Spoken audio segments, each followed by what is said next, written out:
have a Banach space. Okay, before I do anything at all, I don't want to spend 2 minutes on a norm.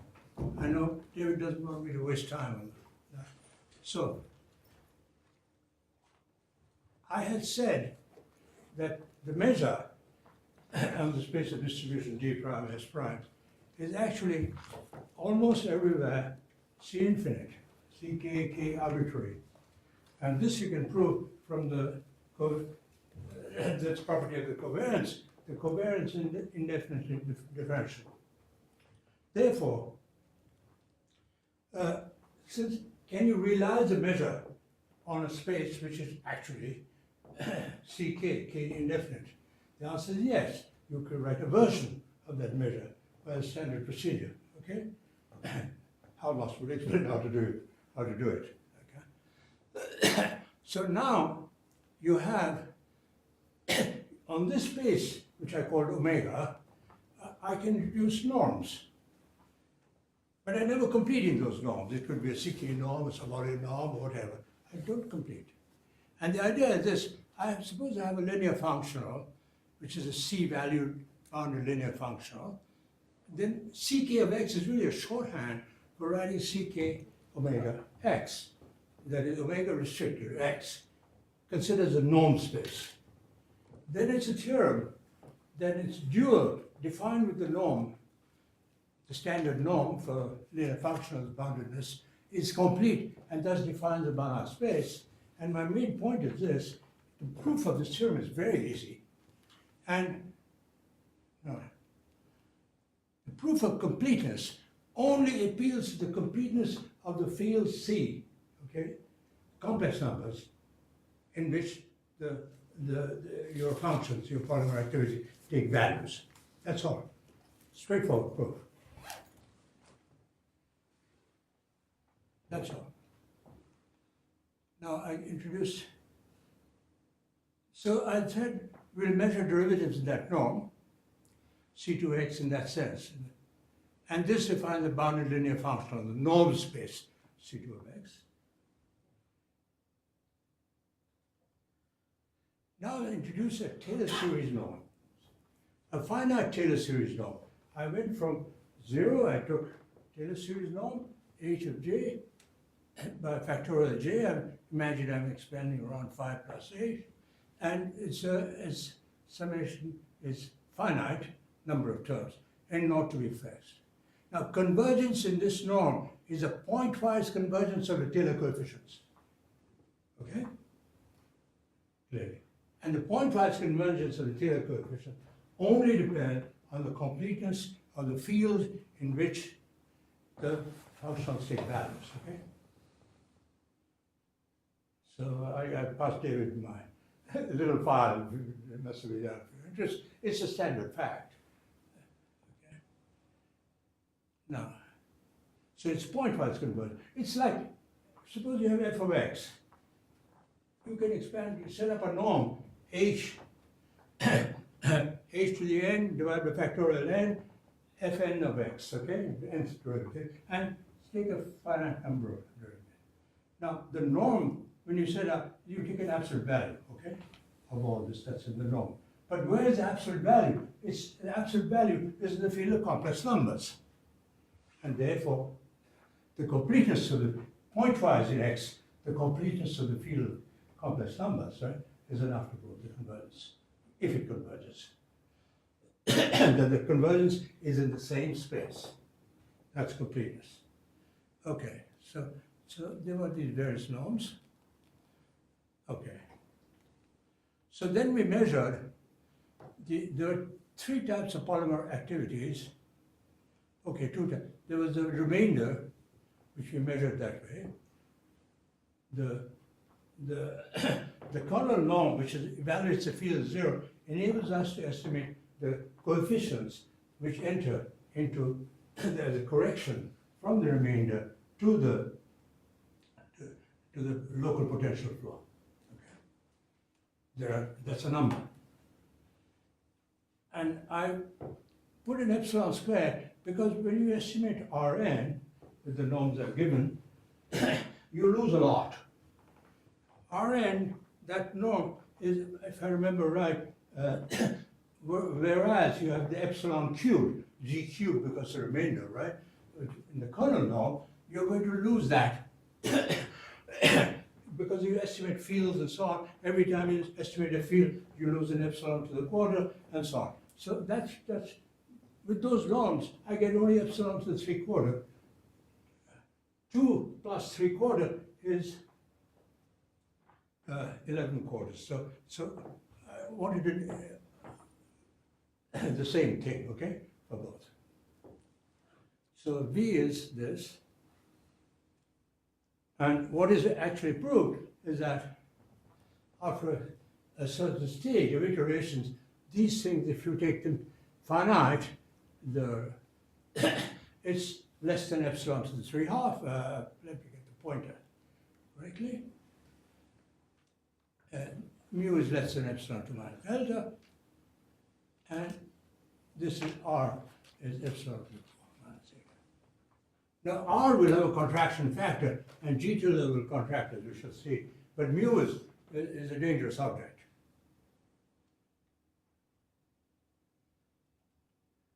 So we set up, I'm repeating this, what I said, as coordinates, which there was another object which was the integral kernel in the second order polymer activity, but which converged rather fast in some monospace norm, independent of everything else, and therefore I've set it equal to as fixed point value. So, and I defined a bore. So our next theorem stated, this is a stability theorem. It says that these, okay, so this thing is the remainder contribution to the G flow, okay? And this is the remainder contribution to the to the mu flow. And there is a contraction factor. This is because I've performed normalized activities and I've subtracted, okay? And this subtraction then produced the changes for the coefficients for the polymer activity change, and it produced the contraction factor, which you must accept for the moment. Now, so there was a Lipschitz continuity with the same coefficients, epsilon, 4/2, 5/2. Where does this come from? Because all the operations that I did, to produce that are algebraic operations and the analytic. Analytic in the Banach space sense, okay? That is, a function in a Banach space is analytic if you multiply the function inside the argument by some complex parameter lambda, expand it out, and it's a convergent series in the Banach space norm. Okay, so that's it. And then the Cauchy estimates give that. Intelligent Cauchy estimates give that. Because it's analytic in. Okay, so I rewrote the flow as by G tilde K was G measured from the approximate fixed point, G bar. And that has a contraction factor gamma, can't see. And how you control the analyticity radius? Analyticity what? Radius. It's taken small enough because of this U that I've given. I've given condition the ball. Okay. And within that ball I'm taking that. Okay?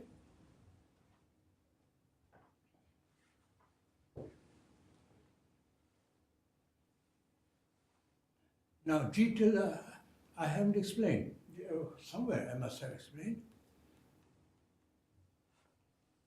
Somehow. I'll put that in. So G tilde is G minus approximate fixed point, second order fixed point. Okay. And that has gamma of epsilon is 2 minus L to the power of epsilon. Okay. That's less than 1. That's a contraction factor. So you get this by just writing it out, the integral in a discrete form, okay?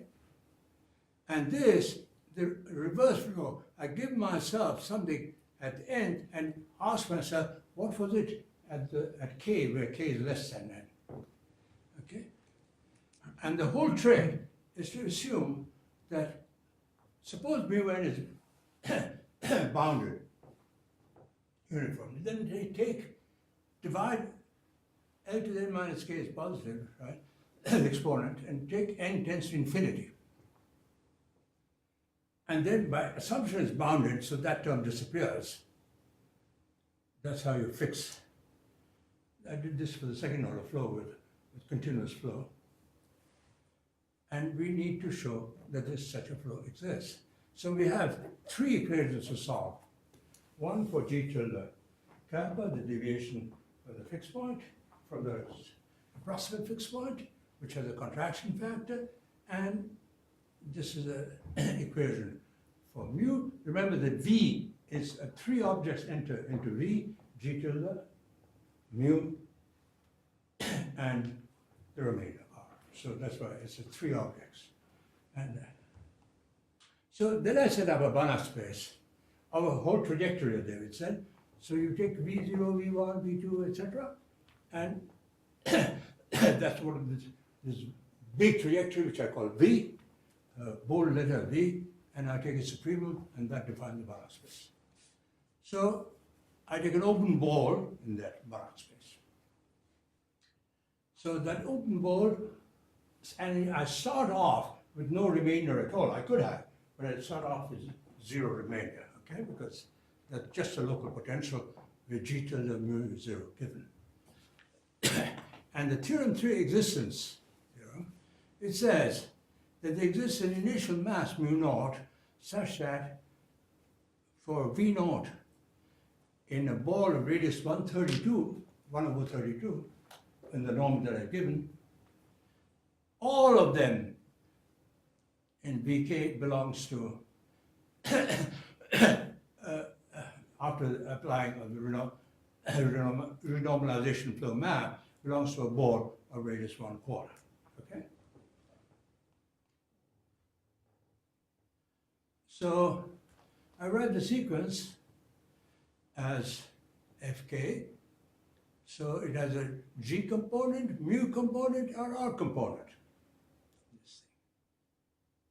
And then for the trajectory.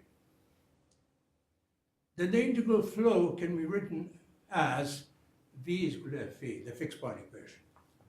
Okay? And we have to solve it.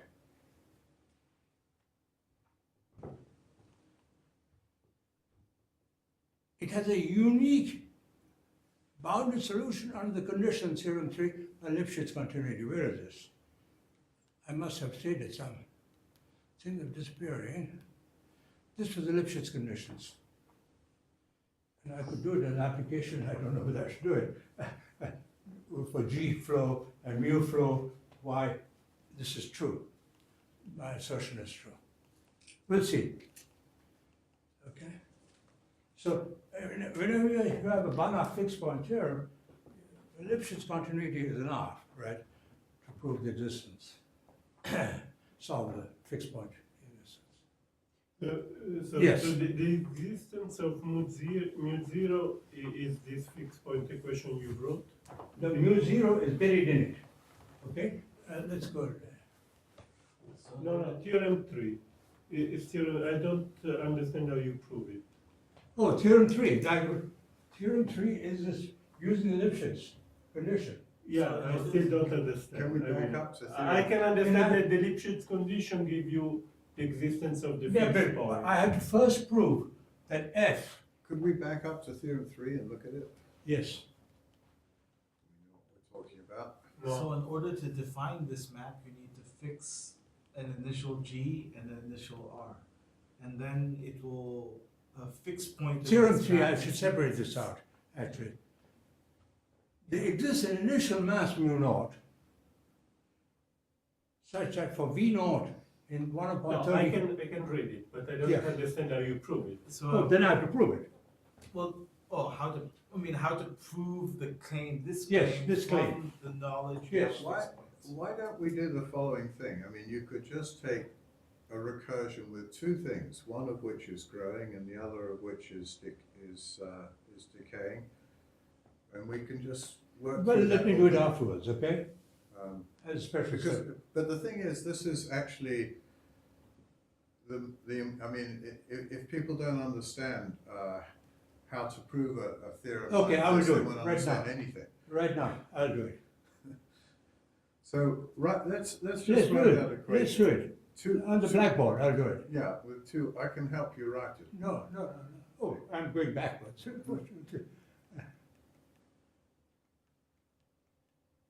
Okay?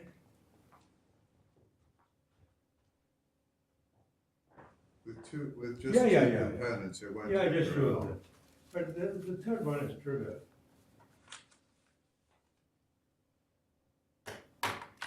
You just do G and Yeah. So let's prove it, the first condition. It says that if I hold this in a ball 132, it's bounded. So first, I think, I mean, you know, I think you're still telling people things that are way ahead of what they are ready for. We could just write the recursion as it first comes for G tilde K, not in this integrated form, and for mu K, and then convert it to this integrated form so people understand what these equations come from, and then we can, Okay. and then we can do it. I'll help you. You want to write I'll this help you down? write it, yeah. Yes. Would you like that? Yeah, Because I know sure. it's hard to write. I can do that, but my handwriting has gone bad for various reasons. Let's see, where's, It's in here. here we go. Yeah, here. So, So, that's I mean, the equation is here. G tilde K, Yes. let's find that, is equal to, You want to prove, just a moment. let's find the first flow. Yes, first flow equation says the following. U tilde, Here.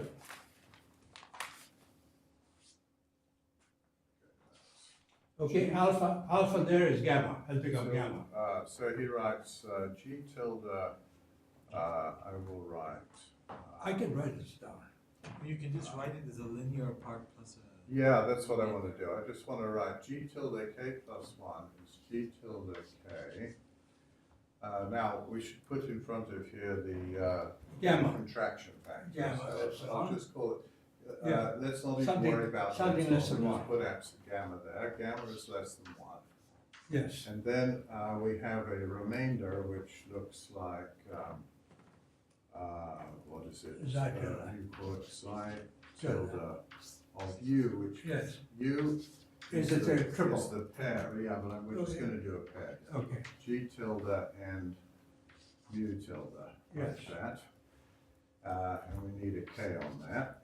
So UK is that.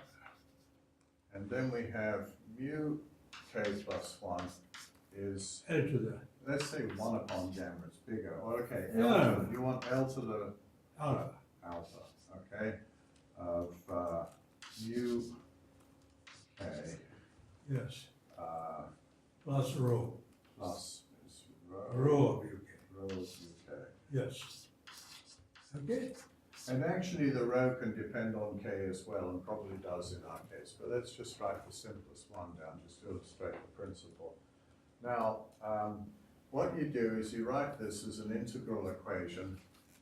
I call it an integral equation, but because actually everything we're Well, doing is just so. Yeah. Everything we're doing is what we do for ordinary differential equations in exactly the same way. But integrals, when you write an ordinary differential equation in integral form, well, here we will write a recursion in Then the you sum write G form. tilde K is equal to So we get G K minus. tilde K plus 1, or K, let's say, is equal to a sum over J bigger than K of gamma to the J minus K G tilde K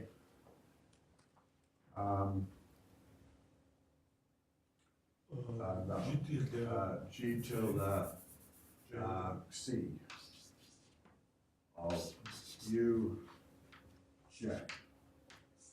Yes, How about that? Do- I've do attempted, minus- and a no, no, no. minus sign. yes. I've attempted to write down the equation that Yes. you get by taking G and putting it in here, and U, and putting it in, now here we have to You're have missing K something. going down, right? You're missing something. You have an initial. There should be a term, linear term A linear term, should there? also. The G naught. G naught, or G equals G naught, Something like that. right? Let's So see. it is No, a gamma. No, I don't think- No, I Gamma. don't think, I don't think so. I don't think Let so. me see. No, I don't agree. There should be an initial condition, but you take it as if you're doing the G, you want to recursion. take it. Backwards, I'm doing it back. Well, for here, we're doing the recursion forward, so I'm writing it always in terms of the ones. No, no, so that's we- fine. No, You have but to have your sum is Unless- backward, so I don't understand. Okay, let me try and do it. Well, No, you- Let's your just next do it step. once. Gk plus one Oh, you do it is backwards. equal to gamma gk minus c uk. This you want to do forward, no? Yeah, This forward. one I want to do forward, so I Forward want for to. this and backward I for think that. your equation is wrong then. Your for The G. K and J cap. should be reversed in the sum. I don't like that you're Okay, summing you want in to the guess it? future. Oh, you want to No, guess you're it, you're right. Yes, summing in of the course. past. You're right. Okay, you're right. Now, it's either less strictly less than or less than or equal, I never remember. Gk plus one. Give me is equal to the this. paper now. Less tell than you or what it equal. is. Okay, Okay? And then you're Writing down. so gamma j less than k, and it must be k minus j. Yeah. Let's say when k Yeah. equals 0, you don't want anything in this. Yeah, And when k is there is zero, a term, nothing. Right. alpha. Your gamma to the power of k. But maybe G I've got to it the right naught. now. You Got it know, right. you missed Yeah, I something. think I would like to add the initial condition to gamma to the k, no? Because this. Gamma Yes, to the gamma. it's a gamma to the power of k, okay, Naught. g naught. That's right. That's better. That's what it is. Now we write this one in the other In the reverse direction. direction. U tilde, which is, so I had them exactly the wrong way around. Mu tilde k, No, mu k is Is- not true. mu k is the sum over k. L to the alpha bigger and than minus k. J bigger or equal to k, L to the minus alpha, J minus k, rho, U, J. There's an initial term also, there's another term.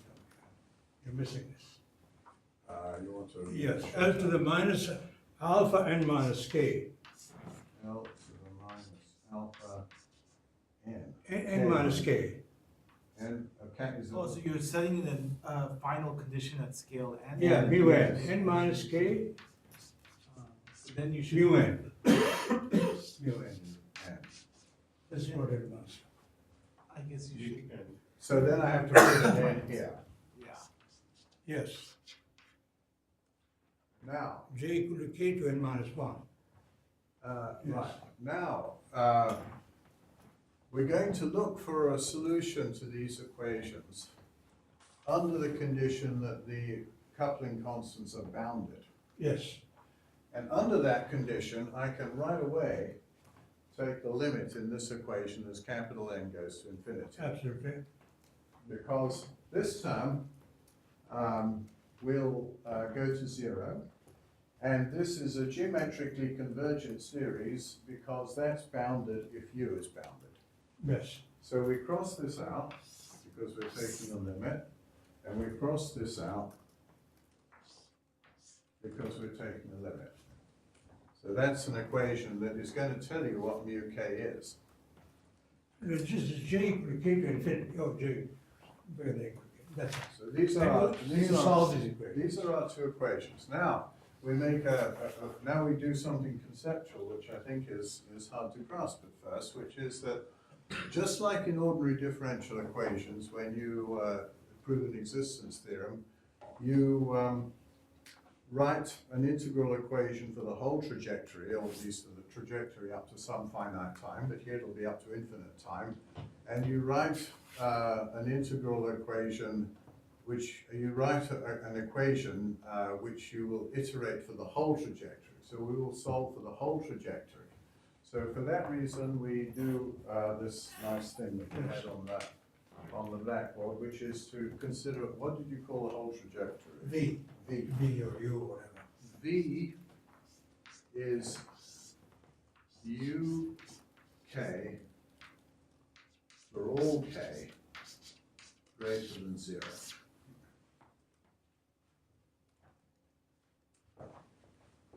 And these two equations here have the form, You're a good teacher, David. well, not really, but anyway, these have the form V is equal to some function of V, and that function And it is projects this the, one. the three directions, G, mu, R. We Forget about the third one. G and R. Forget about the third one for the time being. We're just trying to get across the Yes. principle. This is an equation for the whole trajectory, because for each K, you can write this equation, and this one also. So you can write the whole trajectory as a function of V. Now you try to solve that by fixed point theorem. And what do you need to know? F You need G to- and F mu, the two components that you need. Right. So you need to know that you're going to solve on a Banach space of trajectories, and the norm on the trajectory is something like the Super. maximum Super. over all of the Maximum. components. And that's the basic idea. And then after you've got that basic idea, there's a lot of details to make sure it works. Yeah. So can I ask you a question? Yes. And So you could the fact that it's bounded, if it's in 132, it ends up in 1.2. It has a question. Yes, so you could define a completely scale invariant single map, like formal infinite volume limit, single map, and Yes. prove that there's like construct a fixed point and a domain of attraction for that. And now the problem is that with any real theory, there will be it will only approximate that map that you define that is completely scale invariant. Sort of takes one space to itself also. Like your maps here, they take, the definitions of the polymers change a little bit, and there's the ultraviolet cutoff and infinite and the finite volume, right? Yes. And so basically, the real trajectory is like a non-autonomous version of a single scale invariant map just iterated. Is that the standard way of doing perturbation theory around? Like, if you suppose I just give you a construction of for a single scale invariant map of a fixed point and the domain of attraction of that fixed point local. Could you use that in any simple way? Say you have some estimates, like exponentially decaying estimate of the ultraviolet cutoff effects and of the finite volume. Could you directly translate that information about the fixed point and its domain of attraction, and the fact that the errors between the not scale invariant maps and scale invariant maps decay exponentially? Could you? Well, in this case, this is okay, I think. But what's the question? Could Well, you- it just seems it would be easier to separate the whole. It just seems that there's a scale invariant iteration in the background here, right? That's Yeah. sort of that is maps is really a space to itself and has a fixed point. And then you have all these lattice effects, or like ultraviolet cutoff effects and finite volume effects that are exponentially decaying anyway. Mhm. And can't you sort of decouple that in some way? So that there's just one construction of like fixed point of a single map of a space into itself, and then you map all your theories, map that back into that single space, and there will be some errors. Sort of flow will be a little bit non-autonomous, but Well, I mean, I think he does have a single space in this construction. All of those cutoff effects and other things appear in the fact that this function C also has an index K yeah, it on has a small which is dependence. exponentially close to being a fixed one. That's right. Yeah. So the way he does it is you just let the remainders depend mildly on the index K, and that will include all of these various cutoffs. But volume cutoff is a little bit tricky actually, Yes. but the ultraviolet cutoff is not very harmful in that No. respect. But if you have a more efficient way to do it, you know, which would clean off 50,000 indices, that would be great. That'd be very good. But Anyway, I so think the first paper on this whole subject was just a fixed point for a single map, no? Yeah. A single scale invariant map. Well, the bridges Mitter sample paper. I'm not whom? sure who. Well, yeah, probably by you too. well, but I forgot. I don't know the exact. I don't but remember. there was one paper which was That's just a what single. he's describing here, basically. that's what No, I'm but- describing. yeah, but but then there's another why- paper like for this, where you use the lattice, and there you don't have a fixed. Okay, point. I wrote that paper in 2008 on the lattice, but in the lattice there's no Banach space, fixed Banach space.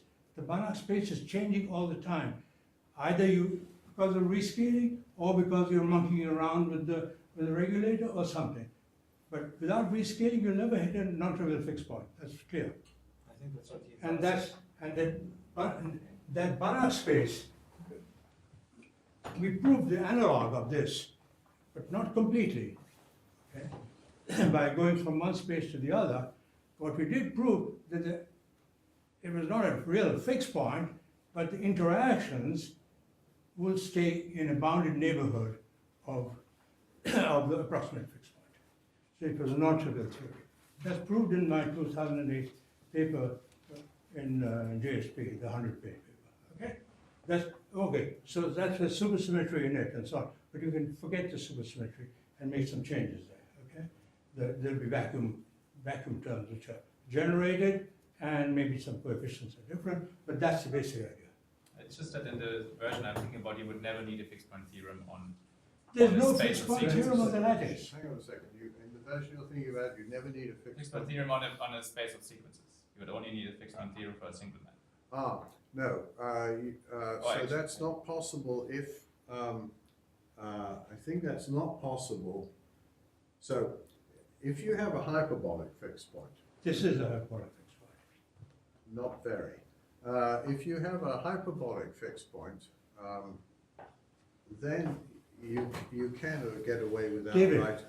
Just a second, Yes. I'll answer his question. Yes. You can get away without writing it as an integral equation, if that's what you're asking. You can just take the original recursion, regarded as as a map on sequences, and just solve that. Is that what you were asking? Oh, I just maybe. I just Maybe explained it. we can deal with this Anyway, afterwards. let's go on. Yes. Let me make a remark, Yeah. because this is what the point I was not understanding. Actually, there is now of course you solve a fixed point in the space of sequences, okay? But somehow F, I think the misplacement is that this object G naught is fixed. is not considered an element of V. That's It's a right. number. Yes. That's exactly right. Okay, That's so I right. think the Yes. notation is misleading. No, in yes, that, that's a very good point. That's And absolutely right. this is the map dependent G naught. Yes. I think I'm right. FG, FG. And so actually, as soon as it operates, it fixes that to the initial condition. Exactly right, yes. Yes. So there was not understanding how there exists mu, but for every G naught, and Yes. that was not That's clear right. to me. in the Because- way of the- That's the whole point. That's what sets up the critical curve. Yeah. Yes, Okay? so for G naught, every, for every G naught, there's a mu naught. And that's Yes. called, that is called That's a the- fixed point. That's a Yeah, critical okay, then I manifold. understand. It was not clear to me how a fixed point can give you multiple values of mu Right. without. So that's right, and in Okay. fact, that's what he means by the stable manifold. The Well, stable I'm coming to manifold that. is mu naught is a function of G naught. What happened to it now? Well, when you pull it down, yeah, that's good. It should come back. Maybe not. Yes. Okay, so, oh, shit. This is Mac bothers me all the time. Sorry for the language. I don't want to do anything.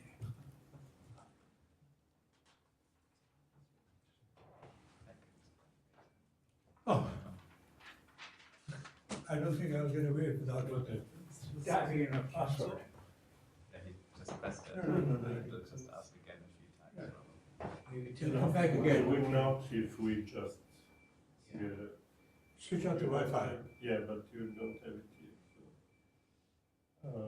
But it's easier to just, let me just, now what's happening? Yeah, don't I mean, want it Wi-Fi. is, it will want to connect to Wi-Fi. Yeah, now I it's don't want now to it's connect to connected to Yeah, but it does not know. one that is No, but it's fine, because it'll connect it, this won't access the internet. Yeah, that's I Okay. think that's good. Yeah. Let's see now.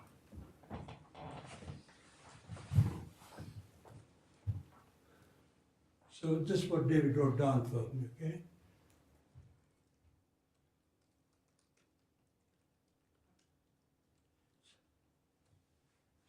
So this, so theorem 3,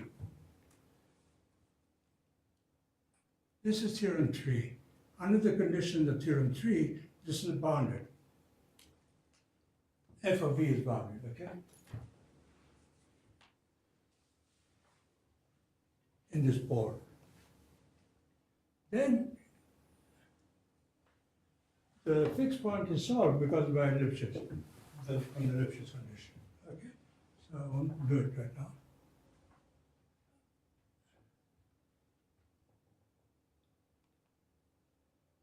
Okay, so what is the stable manifold? First of all, this is a definition.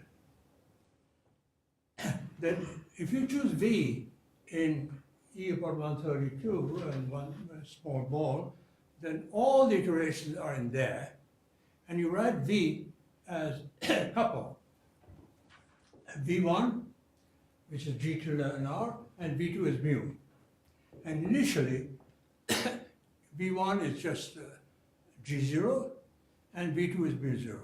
And theorem 3 says that for any V in in this ball of radius 132, there exists a V2 such that this is bounded. Okay? This is what it says. Now the stable manifold is a graph, which you were mentioning earlier, for every G naught.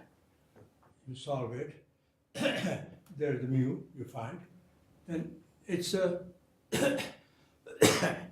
it's a graph of a function which is Lipschitz, okay? V2 is, and the iterations on the critical manifold converge to a fixed point. I think this should something is a very nice proof of this. I won't go through that. And then I said, if that is the case, I know at least know that the fixed point is non-trivial. And why is it non-trivial? Because if it remains within G star minus G bar is within the ball, 1/4, epsilon 3/2. But if G star was 0, this would never be satisfied because G bar is a border of epsilon. So this is one way. And David said last time, actually there are many more things, maybe, okay? But this is enough to prove that it's not trivial. So now I'll go to the correlation functions, okay? A short discussion of correlation functions. So I'll take the ultraviolet scaling limit for correlation function, where the interactions are restricted to a finite volume, okay? So remember, I'm going to put in a generating function. And this would be initially, in the cutoff theory, the interactions were held in this volume lambda. And then I put in a source term, which is integral phi of x and j of x, okay? And j is a C infinite function of complex support. And then I made the scale change, and if I make the scale change, I transfer the change of phi into j and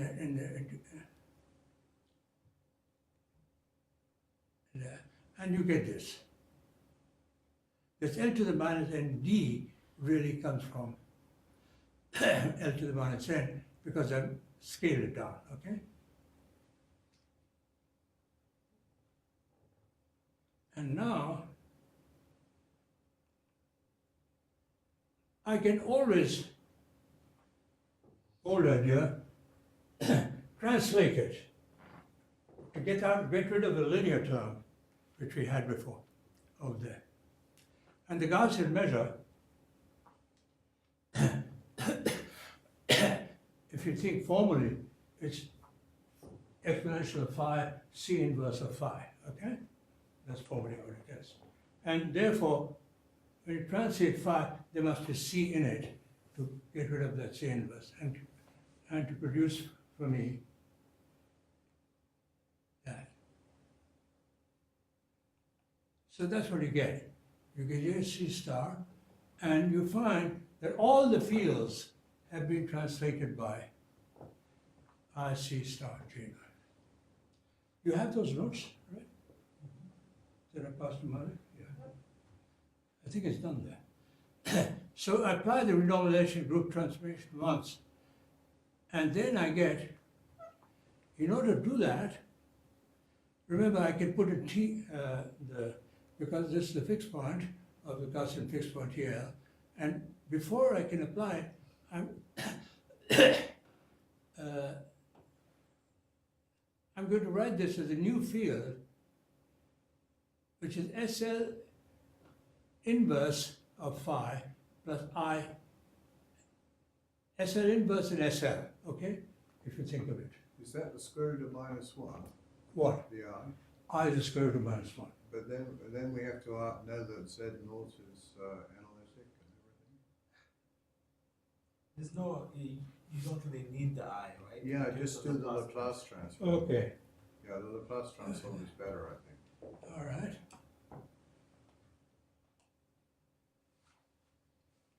Okay, and you can go on iterating n times and you get this.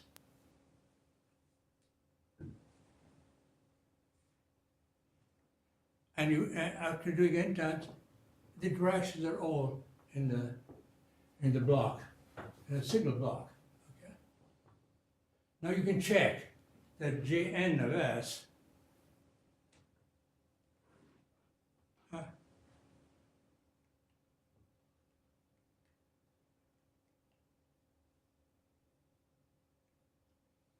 is okay. So J of S has two sources in it. J of S, S1 times J1 and S2 plus S2 times J2, okay? And I'm to take derivatives with respect to S1 and S2. So, and this I can check is equal to C of epsilon n, well, just by J of X. So the next question that arises, that phi of J1, J2 is, so interactions are being held originally in lambda naught, okay? It's really J1 CS epsilon.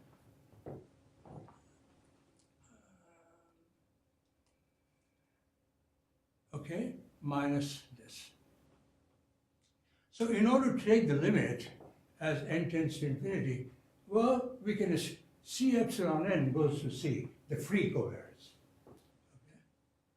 Okay. And let's work forwardly. The C epsilon n will go to C free. Okay.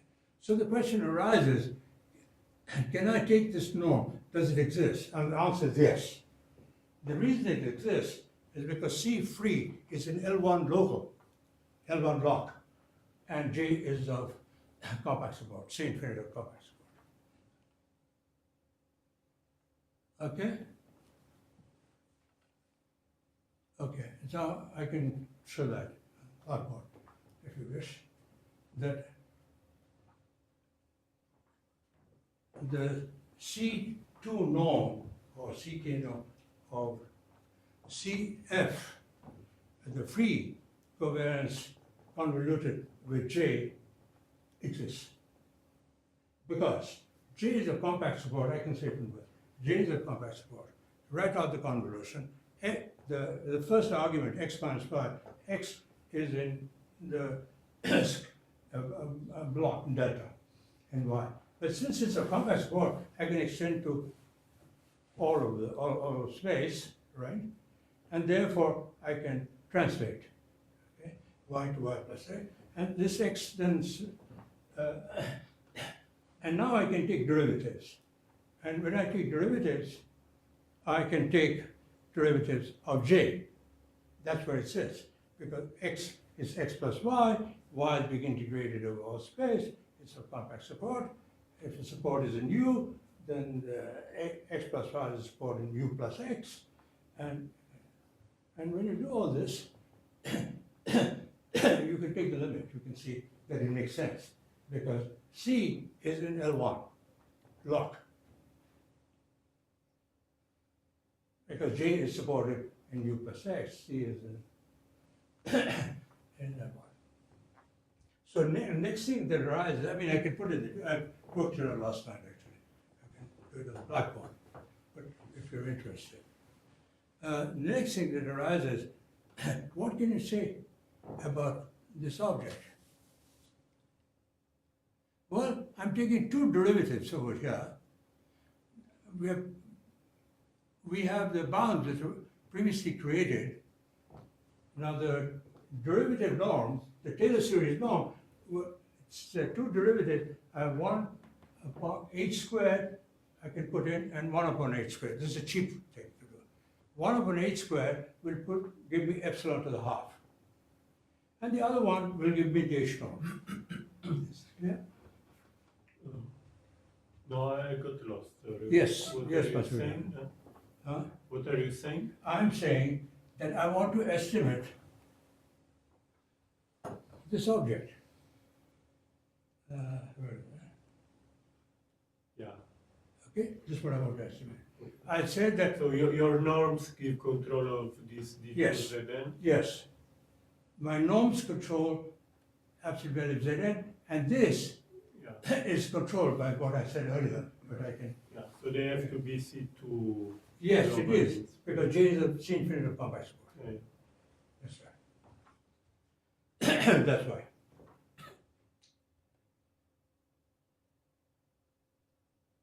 So the net result is you get a correction term. It exists. It's at least little over epsilon, okay? What is it actually? Is epsilon to the half is very easy, and you can produce a little bit better than that by estimating e to the minus v and k carefully. Because you see, when you take two derivatives of v with respect to phi, you bring down 2 powers of g, okay? 2 powers of epsilon. But for each phi, you lose when you estimate epsilon to the 1/4. That's summative estimates. Okay. So you lose something, but it'll be better than epsilon to the half. I think I did it in those notes, those estimates. Okay, so the next question arises, how does it really behave, the correction term? The first term is like the free property, second term. So I arrange my j to be support around x1 and the other j around x2, okay? x1 and x2. And then I can estimate how, when these supports are getting very far, how does that behave? And I think I can prove that it will be 1 upon x minus y absolute value, the canonical dimension, which is 2 phi, plus something. Okay. From that, by making the support go far away. So Remember- I'm yes. confused by something about this. Yes. So if you look at the 2-point function and you have Well, limit exists. and you put in, you take your field and you smear it by a test function. Yes. If you apply the renormalization group map, Yes, I just- did. the test function becomes a delta function, right? Because it gets scaled. No, first I scale to L to the n. So is your test function, what scale is your test function compactly supported on? I mean, it has to be the same, I think, as all of lambda to do this argument. because you don't want, Can you go back to the definition of yeah. like the partition function with the source? The J. Okay? J1 and J2 is the original.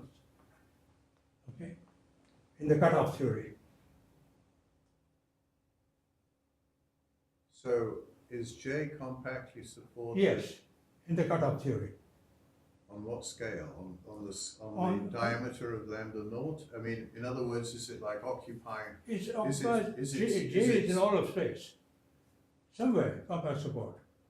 It's a compact support, but so Not in- you're not going to take lambda naught to infinity. you're No, fixing it. no, Okay, that's all my right. reason. So you're I'm not taking infinite volume limit. So you're taking a function, Yes. a test Yes. function J, which has the same order, radius of its support is the same as order lambda naught. That's Yes. okay, yeah. Okay?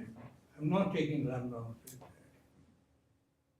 Maybe that's not what what were you asking, Max? I forgot. No, that's fine. No, I was asking how we control the input for the previous theory is the norm of D2ZN. Yes. And then, yeah. Okay, I can put in more details, but that's what it is.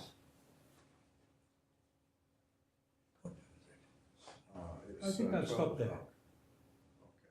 I'm open to questions. So can you just tell me again, that correction term? Yes. It's of order epsilon. Well, it's at least a little over epsilon, okay? Okay, but actually it's much better. It's at least epsilon to the half. Because when it's a two derivatives, right? Yeah, I multiply and divide by h squared, yes. okay? When I divide by, So maybe that's more complicated than I'm asking. All I'm wanting to know is, wouldn't it be like a g phi to the fourth term, where g is g bar roughly? no, but two derivatives. Well, I mean, if I just Yes, it should be like g bar. yeah, it should be like g It bar. should be like g G bar is of order Yes, epsilon. epsilon, but I'm going to lose, I might lose a little bit. So you want to estimate in one of these h bar norms? Yes, and then you yes. Then you Then epsilon half, and then I still gain. Because I've taken, yeah, the you take cheap, it to cheap the- norm is this what I said. It's square That's a root. cheap. It's square root of g bar. right? Yes. I was trying to make up my mind, and now I got really confused. And not from that, I mean, in general, I wanted to compare. So this is like ultraviolet stability problem, no? Ultraviolet cutoff removal in a finite volume. Yeah. So,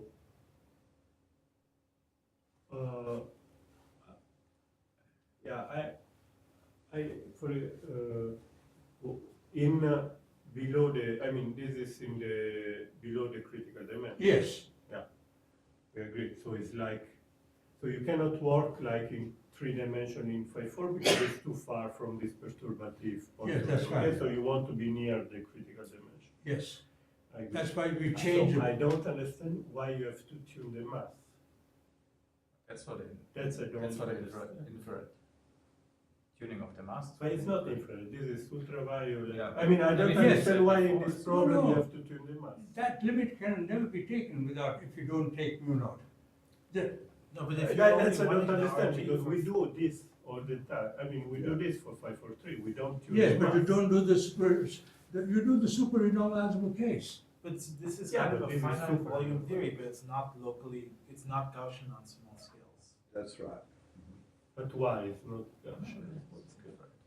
In the ultraviolet, it's Gaussian. On the ultraviolet. Eh, I This think is it super is. renormalizable, Yeah. so it has. No, it is not super renormalizable. No, but it's In the- Because the counter- bare he's- coupling constant has been taken to infinity. I don't. Yes, because I parameterize the bare coupling constant, say in 3 dimension ordinarily in your case, Yeah. it would be of dimension 1, okay? I would parameterize that one as L to the n times or 1 upon L to the n, L to the n times dimensionless object. And if the object G that is entering and mu are the dimensionless objects. Let me go back. Yeah, I'm confused. This is why means you'll never see this in the super renormalizable case, because your coupling constant is finite. Here, you see, in the end, you want to produce something like a scale invariant theory. So in that theory, there should be no dimensional parameters left. There's two possibilities. Either the dimensional parameter is 0 or it's infinite. Okay? I choose one which is infinite. And I do that by scaling and then see if I can solve for the dimensionless objects. So is it like doing an infrared limit but scaling it? That's to right. use Yes, that? So it's absolutely. really an infrared limit and Absolutely. scale to become Absolutely. scale Absolutely. volume. Absolutely. Okay. Absolutely. Yeah, that was confused. When you say that it's a stable fixed point, the physicists will say it's an infrared stable No, fixed point. I wasn't. That was clear to me, but I was misleading because I think at the beginning we discussed the fact that we were just studying the ultraviolet stability, which is not the case. No, which is not the case. We want I'm a studying critical the theory. scale invariant We theory. want a critical theory at Sure, scale absolutely. lambda at 0. That's Absolutely. Right. That's right. And- Which math it's going to do. That's So you have right. to choose. And therefore the Baire coupling constant goes to infinity. No, I don't agree. I think I agree that to have a theory which you want a theory which at the large scale does not have a mass. No? That's right, yeah. So Yes. you have to tune Yes. the microscopic Yes. mass for that. Yeah. That I understand. But I don't understand this thing that the coupling constant is. Goes to infinity. That's It's fine. Because, I mean, because- if you compute the 4-point function, yes, it's non-trivial. You can Yeah. prove that. but it's not infinite. I mean, I it's, think yeah. at coinciding points it would probably blow up in the way he scales it. Okay. The G tilde in the dimensional goes to infinity. So in this That's the theory- basis of so those in phenomena this- that you Yeah, do. in this theory you will have anomalous dimension for the field. Yes, no? but not for the for field phi. Not for the field. Not for the field. That's another- No, not for phi, but But for phi the squared. other. Phi squared. Yeah, This is whi- what he has shown. while essentially if you keep the Baire constant finite, you will never have Yeah. this. I mean, all the fields will scale Yeah. like the That's right. I mean, in locally because the Yeah. theory is Gaussian. When Wilson did his Feynman graph computations of critical exponents, he suddenly realized that if it's an epsilon expansion, I have something small, anyway, okay, the parameter epsilon. And then his cutoff scheme was the following. Yeah, but I understand better to say that this is really ultra infrared problem. And Yes. you're looking at, this is statistical mechanics problem. You're looking at a system which has finite coupling at microscopic scale, and then you're looking at large I scale. prefer that. And I that, prefer that it's way clear of to saying me it, that, too. yeah, that's, okay. So, But each has chaque à son goût, right? Sorry? Each has his own taste. No, because this dimension, so of course I always heard, but it's difficult for me to get what really that means. While I understand that, okay, that's a lattice model which you look at large scale, and then I can understand that you have phase transition. Or and in the critical- continuum, a cutoff, in the covariance, right? Yeah. On large scale, it's the same thing. That's what you're doing. So there's this paper. And the volume is not a full study of the scaling limit, because I kept the volume of the interaction finite, this lambda naught. I'm not taking lambda naught to infinity, which Martin. Yeah, but that's another problem. This is why That's we need somehow- your paper, Yes. so that we can understand this, because it's too complicated a proof in the Euclidean case to go through. But the basic concept of what you're actually constructing and whether you rescale it or not, and all the rest of it, I think would be easier to discuss in your context. Yeah, that's true. Which is the context, your context? Well, they have this 150 page 50-page paper. paper on the archive, which is very intimidating when you first look at it, because it invites you to read all sorts of interesting things about p-adic numbers and so on and so forth. But in fact, it's just what they've done is the hierarchical version of this, which means it's a far easier proof. And secondly, I think you constructed the whole renormalization group trajectory, right? From the Well, we Or not. could. We didn't. Could. quite Oh, get you haven't far done with that. it. Okay. Yeah, we should.